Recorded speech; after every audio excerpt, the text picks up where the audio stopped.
সাবেক প্রেসিডেন্ট, জাতীয়তাবাদী দলের প্রতিষ্ঠাতা চেয়ারম্যান, দেশের সবচেয়ে জনপ্রিয় নেতা শহীদ রাষ্ট্রপতি জিয়া রহমানের ৪৫তম শাহাদাত বার্ষিকী উপলক্ষে আজকের এই ২৯টা মসজিদ এবং মাদ্রাসায় আমাদের রামপাল উপজেলার বিভিন্ন গরম্বা ইউনিয়ন, রাজনগর ইউনিয়ন, বিভিন্ন এলাকার মসজিদ এবং মাদ্রাসার প্রত্যেকটি তালবে ইলম ছাত্র, এতিম, যারা হেফজে কোরআনের ছাত্র, আলেম ওলামা রয়েছে, এখানে দোয়া মাহফিল ফজরের নামাজের পর থেকে দোয়া এবং খতমে কোরআন অনুষ্ঠান হয়েছে, দোয়া করা হয়েছে এবং এতিম গরিব ছাত্র দুস্থদের মাঝে খাদ্য বিতরণ এবং নগদ টাকা বিতরণের এই কর্মসূচি গ্রহণ করা হয়েছে শাহাদাত বার্ষিকী উপলক্ষে।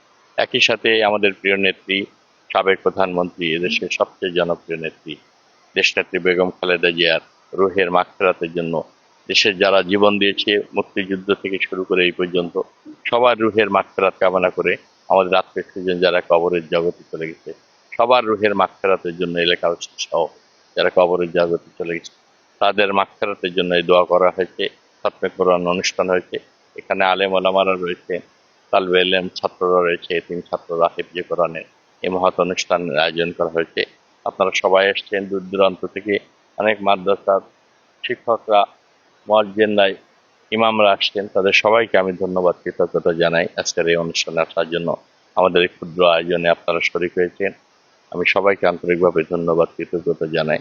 আসলে আমরা কেউ থাকবো না দুনিয়াতে, সবাই আমরা চলে যাবো আল্লাহর কাছে।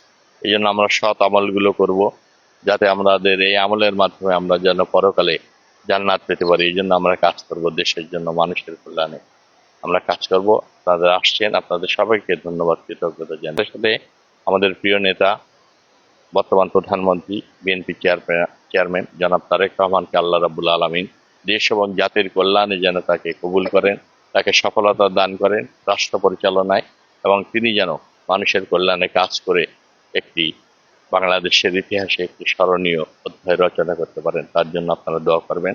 তিনি যেন সুস্থ থেকে দেশের কল্যাণে কাজ করতে পারেন, প্রধানমন্ত্রী হিসেবে সফল হয়ে দেশ এবং জাতির কল্যাণে কাজ করতে পারেন। সেই জন্য আমরা তাকে সহযোগিতা করব। আল্লাহ রাব্বুল আলামিন তার এই মহৎ কাজকে কবুল করেন, তাকে যেন সফলতা দান করেন, এই জন্য আমরা দোয়া করি।